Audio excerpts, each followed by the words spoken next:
So now that Luka's had a game where he actually looks more like Luka, I'm 1,000% confident enough to say this. The Lakers have the best big three in basketball. It's official. The Cavs have a really good big three. The OKC has a really good big three when everybody's healthy. But it's official. LeBron James, Austin Reaves, Luka Doncic. I should not have said it in that order. LeBron James, Luka Doncic, Austin Reaves, best big three in basketball. And I'm not saying that just because they beat the Nuggets. It just so happens that the first game, Luka looks a lot more like Luka. They were playing the Denver Nuggets, and they beat them by 23. I'm not saying it just that way, like, okay, Luka's better than him, Bron better than him. I'm saying it as their talent, like the way that they fit together in how today's game of basketball is played.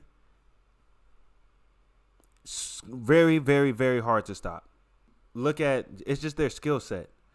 They can all shoot the ball very well from deep. That's something LeBron has really fixed in his game. No matter how you feel about LeBron, in the past, you will really want LeBron to shoot threes. Now, he's a 40% shooter, and he shoots a good amount of threes. So they can all shoot from behind the arc. They can all make plays in the pick and roll at a high clip, not only for themselves, but for others. And they all have size. LeBron is basically 6'10". Luka is 6'8" with size. And Austin Reaves, he's not the most athletic player, but he's not little. He's 6'5", 6'6". As long as they have one person who can catch lobs and dive to the basket and the other person on the court is a shooter, or if both of the other people on the court are shooters, the amount of space that's on the court, the positions that you're going to be put in defensively if you try to double any of them, is going to be really hard to guard. So I have some clips from the Nuggets game that I just want to go over to kind of make it a little bit more clear as to why I feel this way about the Lakers. So look, here's Luka with the ball, and we're going to run a double drag, right? Now first, Jackson Hayes runs up, but Luka directs him and tell him, no, I want LeBron to be that first screener, right? So Luka's coming off the ball screen now. And Jackson Hayes, a very quick screen, and then he's diving straight to the front of the rim. And now these two defenders have a serious decision that they need to make, right? Who's going to tag the roller? Remember, in the corner here, this is Austin Reaves. This is LeBron. So now Jackson Hayes is going to start diving. He doesn't want to get too far away from LeBron. And Luka's really good at looking off. He's going to look the defender off like he's going to pass it to LeBron. Right? So now that freezes him. And then he just doesn't want to leave Austin Reaves because Luka is capable of making that pass. So what happens? The tallest guy on the court is wide open. Even Jamal Murray, look at his reaction. He's not happy about that. He's not happy about that. Tallest person on the court gets a dunk. So now here's the same kind of setup. And adding Luka, you can just see the type of spacing that there is on the court now. This is something the Lakers have been begging for, a way to get spacing, right? So now, once again, after the pick and roll, there are two people on the ball. Luka, because he's so tall, he can make any pass to anybody on the court. So he's still able, even though this is a 7-footer and Aaron Gordon was 6'10", like this is a big trap. Most people will have to make lateral passes out of this trap or take extra dribbles.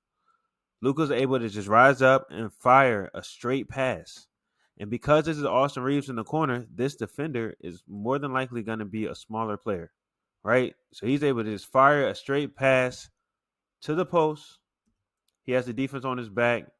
He gets to turn and get another dunk. Now, this play is a little bit different because it's in transition, but you still get the ball screen in the middle of the court. Now, right now it's 4-on-4, right? Austin Reaves is trailing the play, so he's out of the play. So, again, it's a little bit different. It's transition. It's 4-on-4, but the same things apply, right? LeBron has the ball screen. This is Luka over here. So, this defender normally, especially against the Lakers, this defender would be in a rush to go and tag the roller, who usually would be Anthony Davis, but now it's Jackson Hayes, right?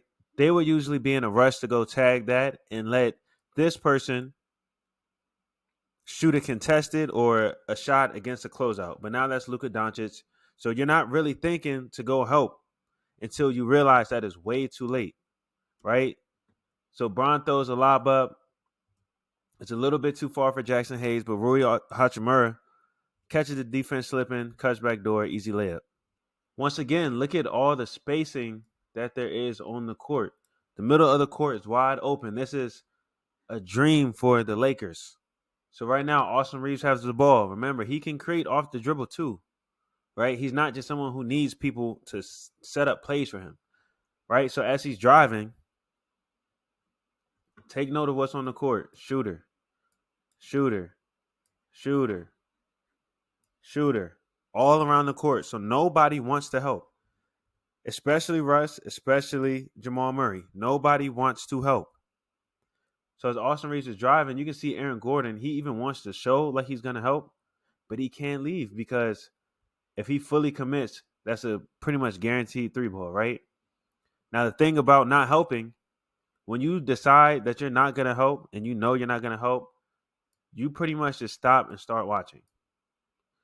So Westbrook, Murray, they're literally just stopped watching the ball. They know they're not going to help, so they're pretty much just looking to see what's going to happen. What does Luka do? He sees this, and he's smart enough to just cut straight to the basket. Gets himself a wide open shot right in the middle of the paint. This is what happens when you have LeBron, Luka, and Austin Reaves. Now, this is my favorite clip of the entire game because it shows not only how good Luka is able to pass, but what happens when LeBron James is on the opposite side of a trap, right? So the ball screen comes, and this time they jump in position to ice it. So they don't want Luka to be able to come off middle, right? But they still keep two people on the ball so that he can't just attack Jokic. Now, the big is rolling. Michael Porter Jr. goes to tag the big, and now you have LeBron James on the opposite side of his court. On the opposite side of the court with every single defender not facing him. Do you know how rare that is for LeBron James that nobody on the court is looking at him? That's what happens when you have Luka Doncic, right? So now Luka is a huge guard. He can make any pass. This is out of a trap. He's able to pass the ball from this three-point line all the way to the other three-point line to LeBron James. And watch what LeBron does. Stampede catch. There's literally nobody in front of him. These are the type of things the Lakers are able to do now and just get easy points, easy dunks, easy baskets all game. This is super hard to guard.